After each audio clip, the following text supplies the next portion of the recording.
গ্রামের সেই কাঁচা রাস্তাটা দিনের বেলা একদম সাধারণ, কিন্তু রাত নামলেই কেউ আর ওদিকে যায় না। মাঝরাতে ওই রাস্তায় পায়ের শব্দ শোনা যায়, অথচ কাউকে দেখা যায় না। এক রাতে দুই বন্ধু, রাশেদ আর মিলন, সাহস করে ওই রাস্তা দিয়ে হেঁটে যাচ্ছিল। চারপাশে নিস্তব্ধতা, শুধু ঝিঝি পোকার ডাক। হঠাৎ পেছনে থেকে একটা কণ্ঠ ভেসে এলো, এই যে, দাঁড়াও। দুজনেই থমকে গেল, ঘুরে তাকিয়ে দেখল রাস্তার মাঝখানে একজন বৃদ্ধ দাঁড়িয়ে, মুখটা স্পষ্ট না। বৃদ্ধ বলল, আমাকে বাড়ি পৌঁছে দেবে। গ্রামের নিয়ম, রাতে অচেনা কাউকে সাহায্য করতে নেই। মিলন দৌড় দিতে চাইল, কিন্তু রাশেদ আটকে দিল। ঠিক তখনই চাঁদের আলো পড়তেই দেখা গেল বৃদ্ধ লোকটার পা মাটিতে ছয় না। হঠাৎ বাতাস ঠান্ডা হয়ে গেল। বৃদ্ধের মুখ বিকৃত হয়ে ফিসফিস করে বলল, এই রাস্তা আমার। চারদিকে হঠাৎ আরো ছায়ামূর্তি দেখা দিতে লাগলো। কেউ হাঁটছে, কেউ দাঁড়িয়ে তাকিয়ে আছে।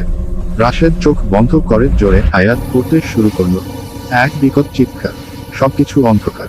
চোখ খুলে তারা দেখল ভোর হয়ে গেছে, রাস্তা ফাঁকা, যেন কিছুই হয়নি।